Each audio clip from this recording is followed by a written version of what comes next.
The old rooster crowed for the third time, but Jake was already up, pulling on his worn-out jeans and faded flannel shirt. The sun hadn't even peeked over the hills yet, but farmers don't wait for the sun. They race against it every single day. His bare feet hit the cold wooden floor of the small farmhouse, and he could already hear his stomach growling. But breakfast would have to wait. The tomatoes wouldn't pick themselves. Jake stepped outside into the crisp morning air and took a deep breath. The smell of fresh earth and growing plants filled his lungs. This was his world, simple and honest. No fancy offices, no air conditioning, no expensive suits. Just him, the land, and whatever Mother Nature decided to throw his way. He grabbed his old baseball cap from the porch railing and headed toward the fields. The tomato plants were heavy with fruit, red and ripe and ready. Jake had been nursing these plants for months, watering them during the dry spells, protecting them from pests, praying they'd make it through the last storm. Each tomato represented hope. Hope that he could pay the electric bill this month. Hope that he could fix the leaky roof before winter. Hope that he could keep his family's farm running for another year. His hands moved quickly but carefully, picking only the perfect ones. The farmer's market customers were picky, and Jake couldn't afford to bring anything less than his best. His competition was the big grocery stores with their perfect-looking vegetables shipped in from who knows where. But Jake's tomatoes had something those store-bought ones didn't. They had soul. They had the taste of real soil and real sunshine. By 10 in the morning, Jake had filled 6 wooden crates with his best tomatoes. His back ached, his hands were stained red from the juice, and his shirt was soaked with sweat. But he smiled as he looked at his harvest. Not bad for a guy who everyone said was crazy for trying to make it as a small farmer in today's world. He loaded the crates into the back of his pickup truck, the same truck his dad had bought 20 years ago. The paint was peeling. The engine coughed like an old man with a cold, and the radio only picked up one station. But it still ran, and that's all that mattered. Jake couldn't afford a new truck, or even a newer old truck. Every penny he made went back into the farm or into keeping food on the table. As he drove toward town, Jake thought about his dad. The old man had worked this same land for 40 years before his heart gave out. He'd always told Jake that farming wasn't just a job, it was a calling. The land takes care of you if you take care of it, he used to say. Sometimes Jake wondered if his dad had been right. The land seemed to demand more than it gave back lately. The road to town was narrow and winding, cutting through hills covered with oak trees and wild grass. Jake had driven this route hundreds of times, but he never got tired of the scenery. City folks paid good money to come out here and take pictures of what Jake saw every day for free. They called it rustic and charming. Jake called it home. The sky was starting to look angry, with dark clouds building up like a wall in the distance. Jake glanced at his watch. If he hurried, he could set up his stand at the farmer's market before the rain hit. Rain was good for the crops, but bad for business. People didn't like to shop for vegetables in the rain. He pressed a little harder on the gas pedal, and the old truck responded with a groan. The speedometer needle jumped between 40 and 45 miles per hour. That was about as fast as the old girl could go without shaking apart. Jake didn't mind. He wasn't in a hurry to get anywhere except where he was going. The road curved sharply as it approached Miller's Creek Bridge, an old stone bridge that had been there since before Jake was born. The creek below was usually just a trickle, but it could turn into a raging river when the rains came heavy. Jake had seen cars get washed away during bad storms. The bridge was narrow, with stone walls on both sides and barely enough room for 2 cars to pass. That's when Jake heard it. The sound of tires screaming against asphalt, rubber burning against the road. It was a sound that made his blood run. Cold, a sound that meant trouble. He slowed down and looked ahead, trying to see what was happening. Then he saw it. A big black SUV, one of those expensive ones that cost more than Jake made in 5 years, was coming around the curve way too fast. The driver must have hit the brakes hard, but the vehicle was sliding sideways, completely out of control. The back end was swinging around, and the whole thing was heading straight for the stone wall of the bridge. Jake's heart jumped into his throat. He pulled his truck over to the side of the road and jumped out, his feet hitting the gravel before the truck had even stopped rolling. He could see now that the SUV had crashed through the stone wall and was hanging over the edge of the bridge, teetering like a seesaw. The front end was pointing down toward the creek and the back wheels were spinning in the air. The creek was maybe 20 feet below, but it wasn't the distance that worried Jake. It was the rocks, big, sharp rocks that could crush a car like a tin can. And somewhere inside that SUV was a person, maybe more than one person, who was about to take a very bad fall. Jake ran toward the bridge, his work boots slipping on the loose gravel. He could hear the metal groaning and creaking as the SUV shifted forward, pulled down by its own weight. Every second counted now. One wrong move, one more shift in the balance, and the whole thing would go over the edge. As he got closer, Jake could see through the windshield. There was a woman inside, slumped over the steering wheel. She was wearing what looked like an expensive business suit, the kind Jake had only seen in magazines. Her dark hair was covering her face, but he could see blood on her forehead. She wasn't moving. The SUV creaked again, and Jake could see it slide forward another inch. The back wheels were spinning freely now, and there was nothing holding the vehicle except the crumpled metal of the front bumper, caught on a piece of the broken stone wall. That metal wouldn't hold for long. Jake looked back at his truck, where he kept a coil of rope for tying down equipment. He had maybe 2 minutes, maybe less, before the SUV went over the edge. 2 minutes to save a stranger's life. 2 minutes to be the difference between someone going home to their family or not going home at all. He grabbed the rope and ran back toward the bridge, his mind racing. He'd helped pull stuck tractors out of mud before, but this was different. This was life and death. This was the kind of moment that would stay with him forever, no matter how it turned out. The woman in the SUV still wasn't moving, and Jake could see that the driver's side door was crumpled and jammed shut. He was going to have to find another way to get her out. And he was going to have to do it fast because the SUV was making sounds like it was ready to give up its fight with gravity. Jake took a deep breath and stepped carefully onto what was left of the stone wall, testing each step to make sure it would hold his weight. Below him, the creek gurgled and bubbled over the rocks, waiting.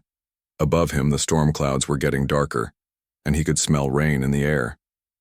But right now, in this moment, there was only him, the woman in the SUV, and whatever courage he could find in his farmer's heart. Jake's hands were shaking as he tied one end of the rope around the strongest part of the stone bridge that was still standing. The other end went around his waist. If the SUV went down, at least his body wouldn't go with it. He'd never forgiven himself if his own kids had to grow up without a father because he'd been careless trying to save someone else. The metal was groaning louder now, like an old barn door in a windstorm. Every few seconds, the SUV would shift forward another inch. Jake could see loose pieces of stone falling into the creek below, making small splashes that seemed way too quiet for such a dangerous moment. Time was running out fast. He moved carefully along the broken edge of the bridge, testing each step before putting his full weight down. The woman inside the SUV still hadn't moved. Her head was resting against the steering wheel, and Jake could see a small stream of blood running down her temple. She was breathing, though.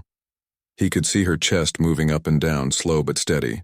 The driver's side door was completely smashed in. The impact had bent the metal frame so badly that Jake couldn't even see where the door handle used to be. He'd have to try the passenger side, but that meant walking around to the other side of the SUV while it was hanging over the edge. One wrong step, one shift in weight, and the whole thing could tip over. Jake took a deep breath and started moving. His work boots found grip on the bits of broken stone and twisted metal. He'd spent his whole life working with his hands, fixing things that were broken, finding ways to make things work when they shouldn't.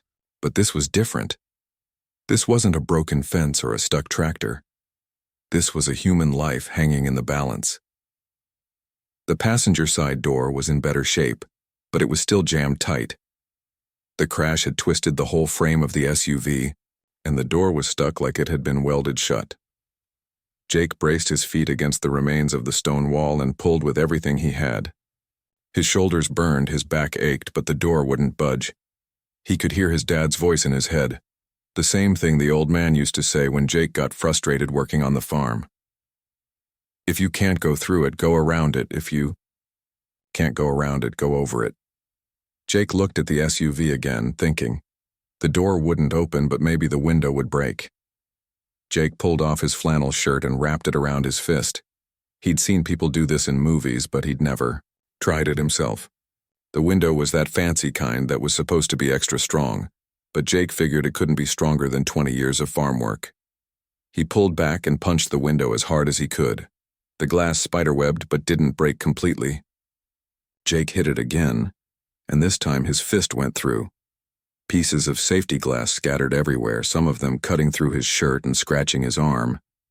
But he didn't care about a few cuts. The woman inside was still unconscious, and the SUV was still creeping forward toward the edge. Jake cleared away the broken glass as best he could and climbed through the window. The inside of the SUV smelled like expensive leather and some kind of fancy perfume. Everything was so clean and perfect, so different from his old truck with its torn seats and coffee stains. But right now, none of that mattered. The woman was wearing a dark blue business suit that probably cost more than Jake made in a month. Her shoes were the kind with tall heels that Jake had never understood how women could walk in. Her purse was designer something, though Jake wouldn't have known. One designer from another. What he did know was that she was hurt and needed help. He reached over and gently lifted her head away from the steering wheel. The cut on her forehead was bleeding, but it didn't look too deep. Her eyes were closed, but her breathing was steady. Jake had helped deliver enough calves to know what unconscious looked like, and she seemed stable for now. The hard part was going to be getting her out. She was strapped in with her seatbelt, and Jake's big farmer hands were having trouble with the small button. The SUV groaned again and shifted forward, and Jake felt his stomach drop. They were running out of time fast. Finally, the seatbelt clicked open. Jake slipped his arms under the woman's shoulders and knees, the way he'd learned to carry injured animals on the farm. She was lighter than he'd expected, maybe because she lived the kind of life where someone else did the heavy lifting. Her head fell back against his shoulder, and Jake could smell her shampoo, something flowery and expensive. Getting back out through the window was going to be the tricky part. Jake had to move slowly and carefully, making sure not to bump the woman's head on the broken glass. The SUV was groaning constantly now, like it was getting tired of fighting gravity. Jake could feel it shifting under his weight as he climbed back through the window. He was halfway out when he heard the sound that made his blood turn to ice. Metal tearing, bolts snapping, the unmistakable sound of something giving way. The SUV lurched forward suddenly, and for a moment Jake thought they were both going over the edge. But the rope around his waist caught him, jerking him backward so hard that he almost dropped the woman. His ribs felt like they were on fire where the rope dug in, but he held on tight. The SUV had moved forward another few feet, but it was still hanging on by whatever miracle had been keeping it there all along. Jake didn't wait to see how long that miracle would last. He carried the woman away from the edge as fast as he could safely move. Behind him, he could hear more metal snapping and stones falling into the creek. The SUV was fighting its last battle with the bridge, and the bridge was losing. He made it to solid ground just as the final supports gave way. The SUV tumbled over the edge with a crash that echoed through the hills like thunder.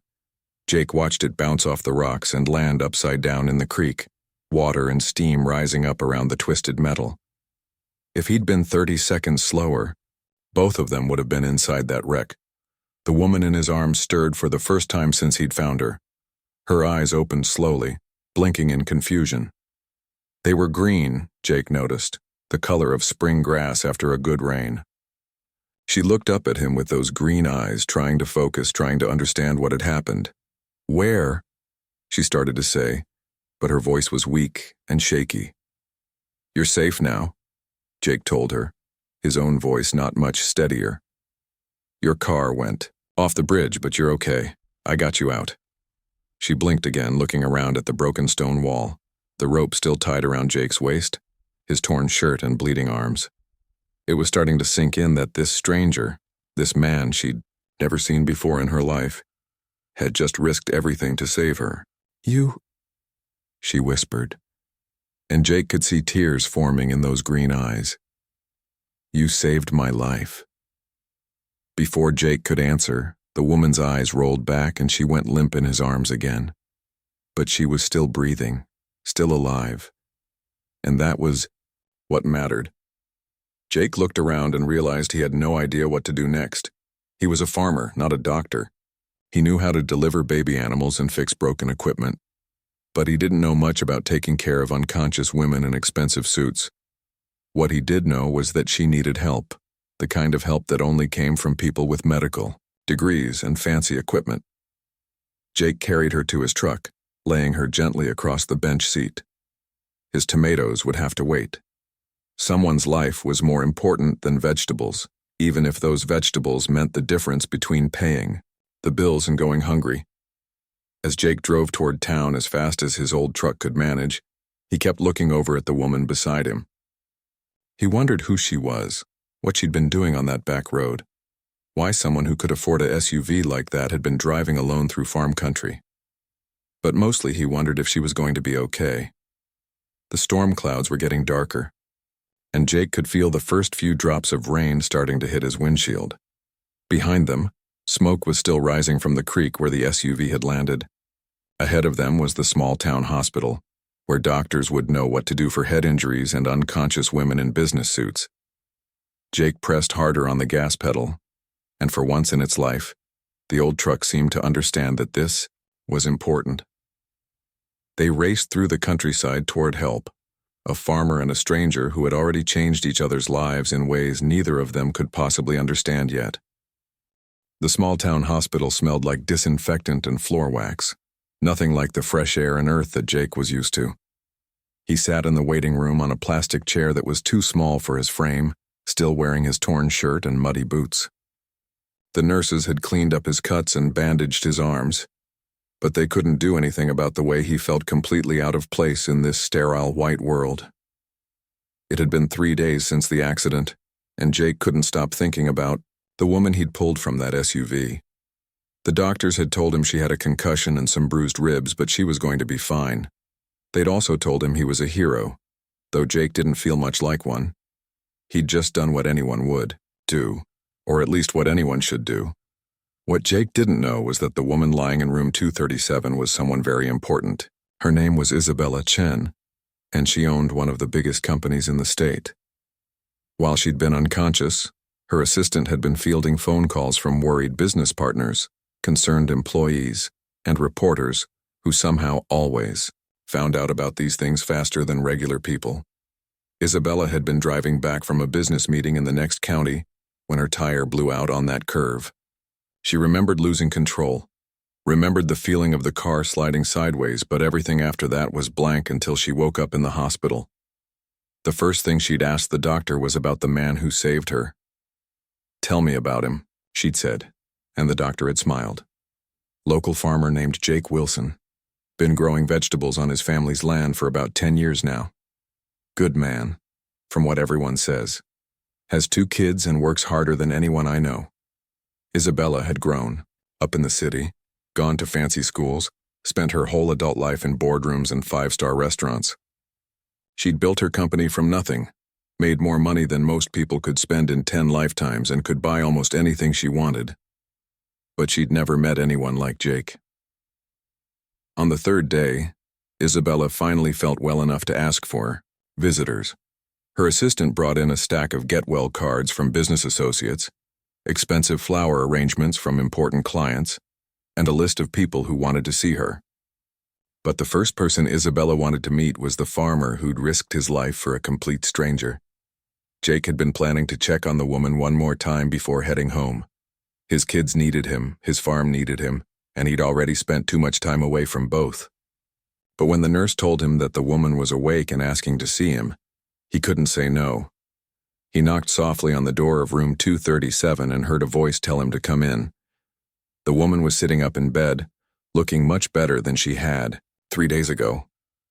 The bandage on her forehead was smaller now, and her green eyes were clear and focused. She was wearing a hospital gown instead of that expensive business suit, and somehow that made her seem more like a regular person. "You must be Jake," she said, and her voice was stronger than it had been on the bridge. "I've been wanting to, thank you." Jake shifted uncomfortably in the doorway, suddenly very aware of his work clothes and calloused hands. "No thanks needed, ma'am, just glad you're okay." "Please sit down," Isabella said, gesturing to the chair beside her bed. "I want to hear what happened." The doctors told me you pulled me out of my car, but I don't remember much. Jake sat down carefully, like he was afraid the chair might break under him.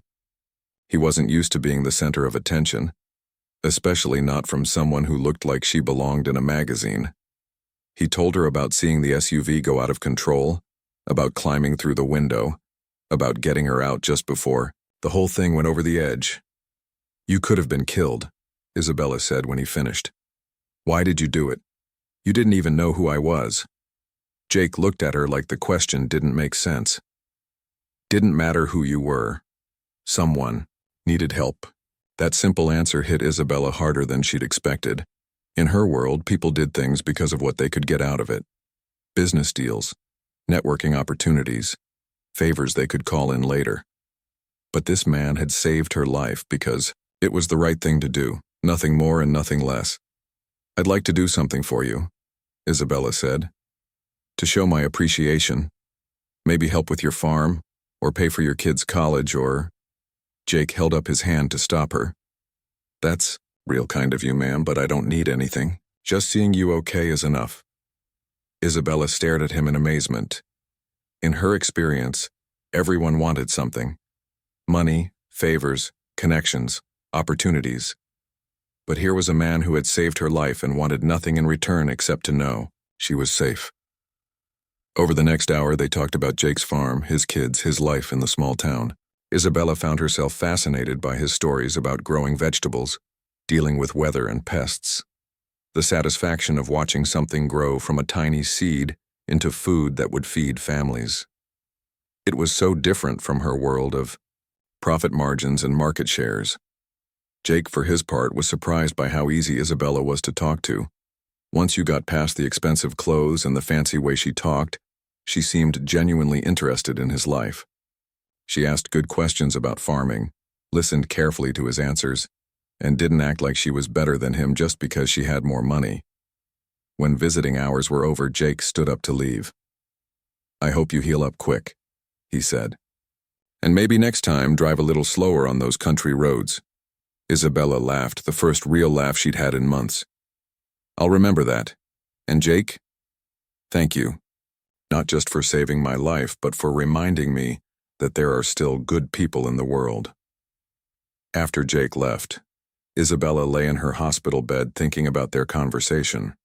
She'd spent so many years focused on building her business, making money, staying ahead of her competition, that she'd forgotten what it felt like to meet someone who was genuinely good, someone who worked hard not to get rich, but to take care of his family and contribute something meaningful to the world.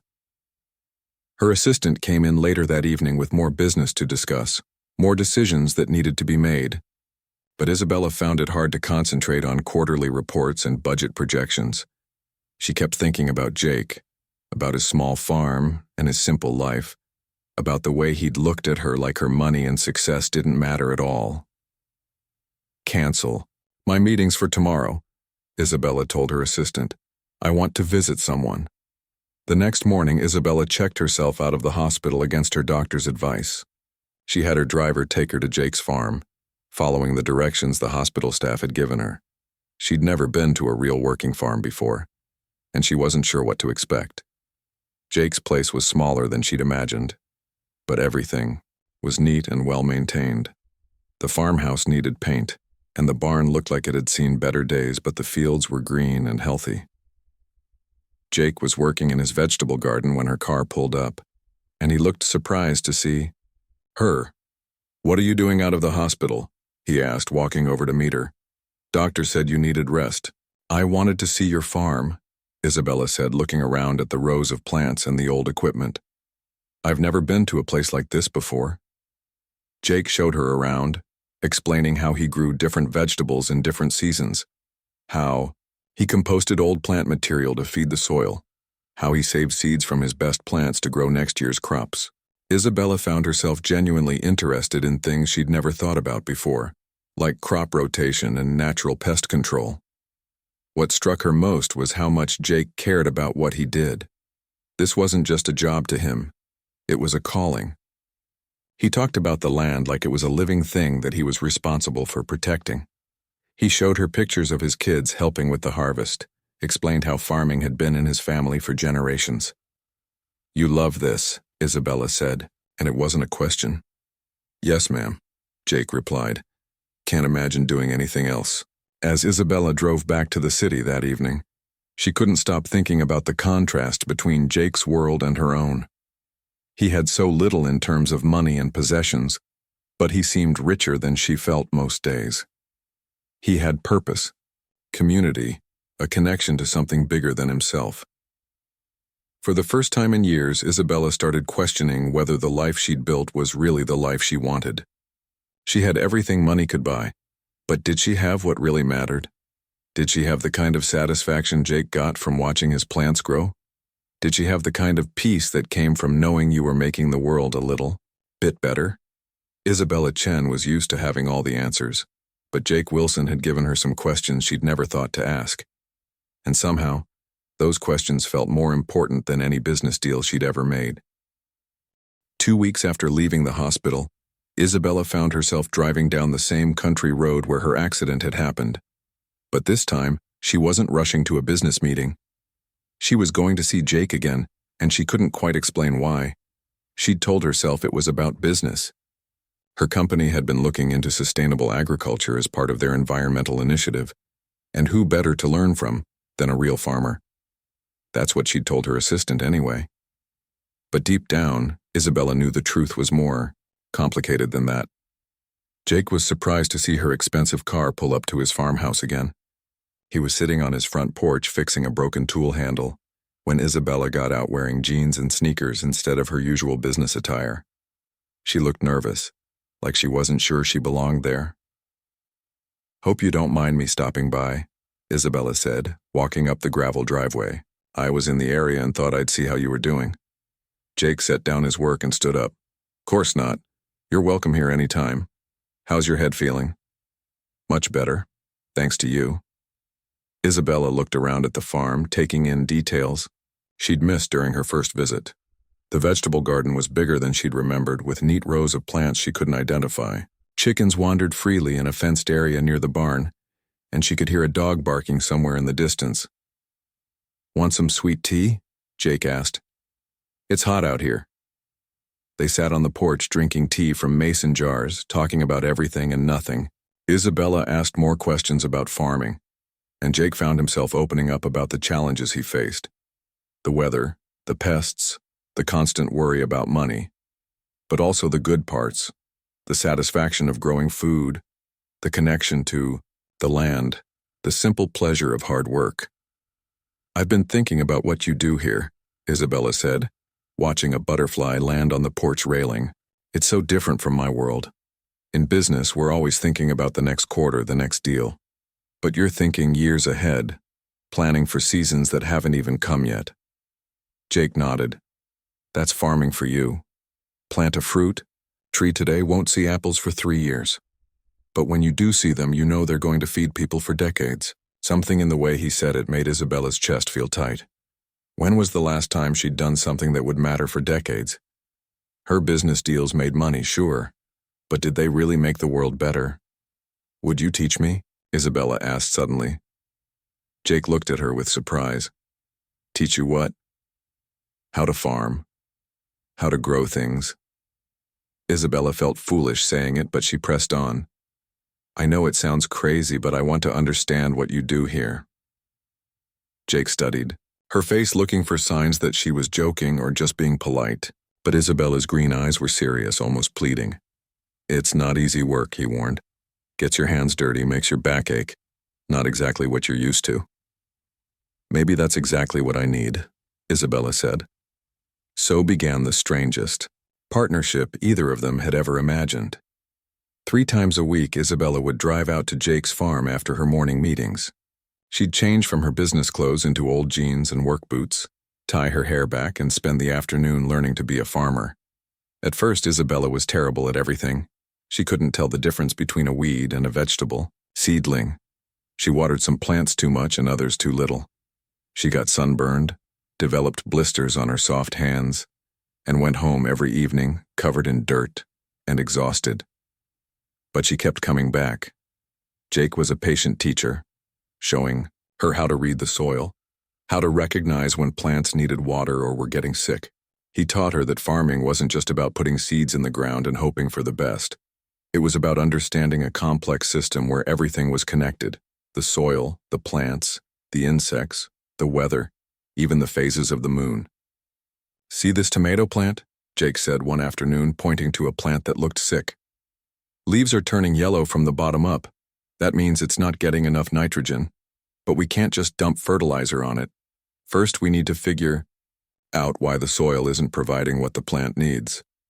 Isabella knelt down beside him, studying the plant with the same intensity she usually reserved for financial reports. "How do you figure that out?" "You test the soil, look at what's growing around it, think about what's been planted here before. Everything tells a story if you know how to read it." As weeks turned into months, Isabella began to understand what Jake meant. She learned to read the signs that told her when plants were happy or stressed. She discovered the satisfaction of harvesting vegetables she'd helped grow from seeds. She found herself looking forward to her farm visits more than her board meetings.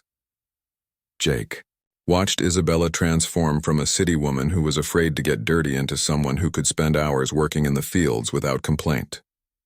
Her hands developed calluses, her skin got tan from the sun, and she started wearing her hair in a practical ponytail instead of the fancy styles he'd first seen her with. But it wasn't just Isabella who was changing. Jake found himself looking forward to her visits, enjoying their conversations about everything from soil chemistry to the best way to preserve tomatoes for winter. Isabella brought a different perspective to problems he'd been struggling with for years. And her business experience helped him think about his farm in new ways. "You know what you should do with this place?" Isabella said one evening as they sat on the porch watching the sunset. "You should offer tours, maybe classes for people who want to learn about sustainable farming. You're such a good teacher." Jake had never thought of himself as a teacher, but Isabella's enthusiasm was infectious. "You really think people would be interested in that? Are you kidding? Look at me. 6 months ago, I couldn't tell a carrot from a radish. Now I'm planning my own garden at home." It was true. Isabella had started growing herbs and vegetables in containers on her apartment balcony, calling Jake with questions about everything from watering schedules to bug problems.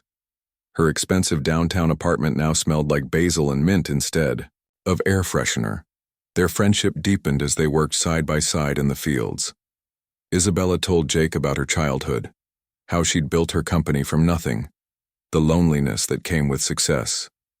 Jake shared stories about his late wife, how hard it had been to raise 2 kids alone while trying to keep the farm running, his fears about whether he was doing right by his children. "Sometimes I wonder if I'm being selfish," Jake admitted one day as they picked beans together. "Keeping them out here in the middle of nowhere when they could have more opportunities in the city." "Are you happy here?" Isabella asked. "Most days, yeah." "And your kids?" Jake thought about his son and daughter, how they lit up when they talked about the farm, how proud they were to show their friends the vegetables they'd helped grow. "Yeah, they are." "Then you're not being selfish. You're giving them something money can't buy: roots, purpose, a connection to the land. Trust me, I know what it's like to have opportunities without happiness." As autumn approached, Isabella realized she'd been spending more time at the farm than in her office. Her assistant had started scheduling meetings around her farm visits, and Isabella found herself checking the weather forecast not for business trips, but to see if it would be a good day for harvesting. One crisp October evening, as they finished picking the last of the season's tomatoes, Isabella looked around at the fields she'd helped tend and felt something she hadn't experienced in years: complete peace. The sun was setting behind the hills, painting everything golden, and she could hear Jake's kids playing in the yard. "I never thanked you properly," Isabella said as they loaded crates of vegetables into Jake's truck. "For what?" "For this. For letting me be part of something real." Isabella gestured at the farm around them. "I thought I knew what success looked like, but this feels more important than anything I've ever done." Jake stopped what he was doing and looked at her. In the golden light of the setting sun, with dirt under her fingernails and her hair escaping from her ponytail, Isabella looked nothing like the woman he'd pulled from that SUV months ago. She looked happy, really happy. in a way that had nothing to do with money or status. You know what I think? Jake said, leaning against the truck. I think maybe we saved each other. Isabella felt her heart skip a beat. She'd been thinking the same thing for weeks but hadn't dared say it out loud. Jake had shown her what it meant to find purpose in simple things, to build something that would last, to be part of a community that actually cared about each other. But, more than that, somewhere between learning to plant seeds and harvest vegetables, Isabella had fallen in love. Not just with farming, but with the quiet, strong man who'd taught her that the best things in life couldn't be bought or sold. They could only be grown, with patience and care and time. As they drove back to the farmhouse with their harvest, Isabella wondered if Jake felt the same way. She was used to being direct in business, but this was different. This was her heart, and hearts were more fragile than any business deal she'd ever negotiated. Winter came early that year, and with it came news that Jake had been dreading for months. He was sitting at his kitchen table, staring at a letter that might as well have been a death sentence for everything his family had built over 3 generations. The letter was from Peterson Development Company, and they wanted to buy his farm. Not just his farm, but every farm in the valley. They were planning to build a shopping mall complete with parking lots and chain restaurants. The offer was more money than Jake had ever seen in his life. Enough to pay off all his debts, send his kids to college, and still have plenty left over. But it was also the end of everything he'd worked for. Jake's hands shook as he read the letter for the 3rd time. The developers were giving him 30 days to decide. 30 days to choose between financial security and losing the land that had been in his family since his great-grandfather first planted corn in these fields. He was still sitting there when Isabella knocked on his door that evening. She'd gotten into the habit of stopping by after her business meetings, sometimes bringing dinner from town, sometimes just wanting to sit on the porch and watch the sunset. But tonight, Jake barely looked up when she came in. "What's wrong?" Isabella asked, seeing his face. "You look like someone died." Jake handed her the letter without saying a word. Isabella read it quickly, her business-trained mind immediately understanding what it meant. When she finished, she set the letter down and sat beside Jake at the old wooden table. "How much time do you have?" she asked. 30 days. Jake's voice was flat, defeated. "They're offering enough money to solve every problem I've got. My kids could go to any college they wanted. I could buy a house in town, maybe start over somewhere else. But you don't want to sell. This land is all I've got left of my family. My dad's buried in the cemetery down the road. My kids took their first steps in that garden out there. How do you put a price on that?" Isabella looked around the kitchen she'd grown to love over the past months. The old wooden cabinets that Jake had painted himself, the windowsill where he grew herbs, even in winter the refrigerator covered with his kids' drawings and school awards. This wasn't just a house, it was a home. A real home in a way her expensive apartment had never been. What if there was another way? Isabella said quietly. Jake looked at her with tired eyes. What other way? I've thought about this from every angle. I can't compete with that kind of money, and even if I could, they'll just go to the next farm and the next one until they get what they want. Isabella was quiet for a long moment, thinking. In her business world, there was always another way. You just had to be creative enough to find it. What if someone invested in your farm, not to buy it but to help you expand, make it more profitable? Who's going to invest in a small vegetable farm? Banks won't even give me a loan to fix my barn roof. Isabella took a deep breath. What she was about to say would change everything between them, and she wasn't sure if it would change it for better or worse. I would. Jake stared at her. Isabella, you can't just throw money at this problem. This isn't your fight. Yes, it is. Isabella reached across the table and took his hands in hers. Jake, these past months have been the happiest of my life.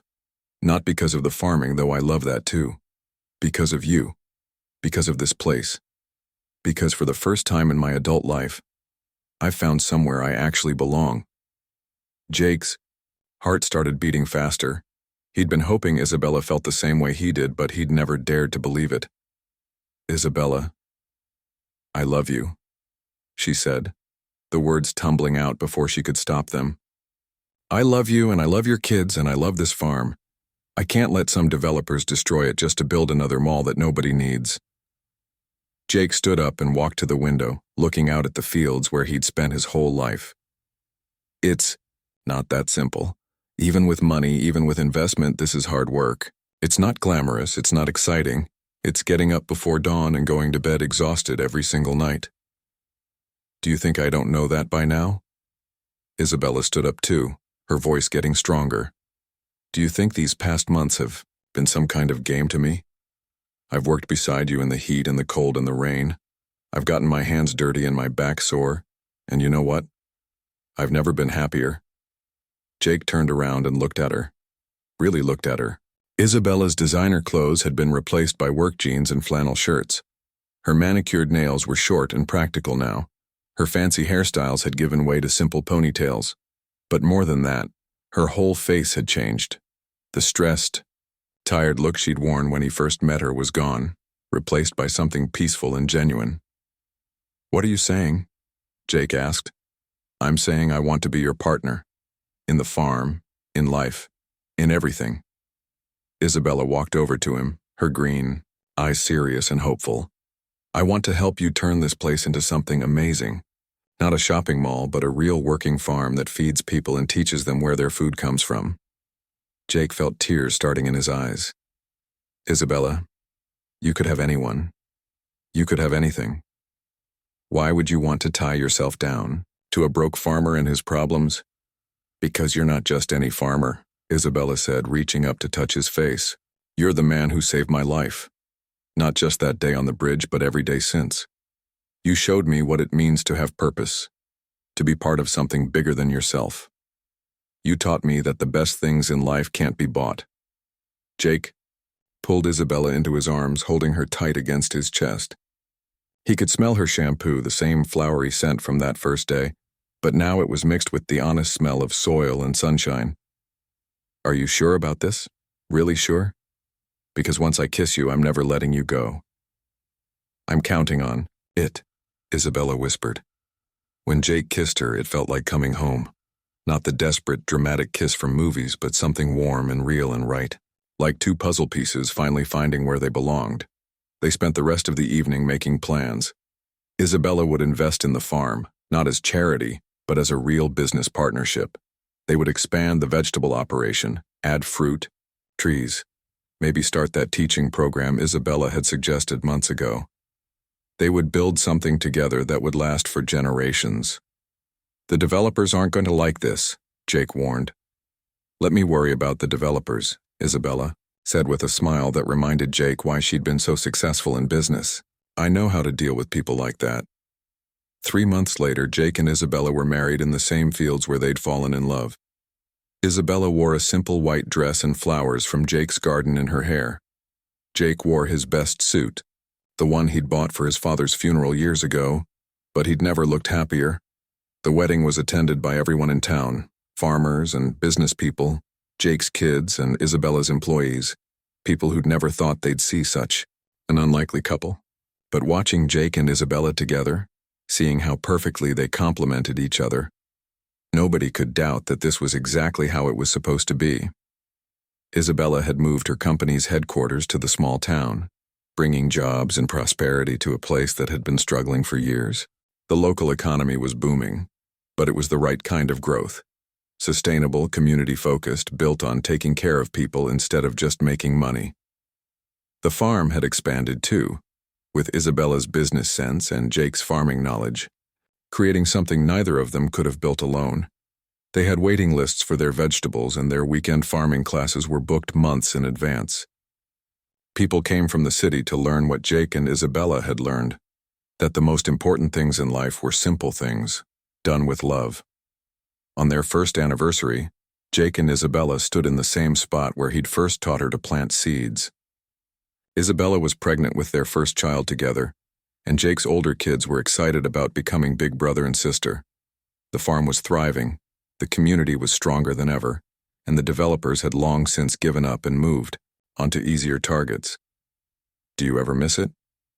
Jake asked, watching Isabella tend to the tomato plants that had started their friendship. "The old life, The fancy restaurants? The business meetings? Isabella straightened up and looked around at their farm, at the life they'd built together. Miss what? I have everything I ever wanted right here. That evening they sat on their porch watching the sunset. The same porch where they'd shared sweet tea and dreams all those months ago. Isabella's head was resting on Jake's shoulder, and they could hear their kids playing in the yard. You know what I realized? Isabella said, her hand resting on her growing belly. What's that? That day you saved me from the car crash? That wasn't really when you saved my life. You saved my life every day after that just by showing me what life could be like. Jake kissed the top of her head, smelling the flowers she still wore in her hair. Right back at you. I was drowning in debt and worry, about to lose everything that mattered to me. Then you came along and showed me there was another way. As the stars came out over their farm, Jake and Isabella made plans for tomorrow's work, next season's crops, their children's future. They'd built something together that would last for generations, not just a farm, but a life based on love, hard work,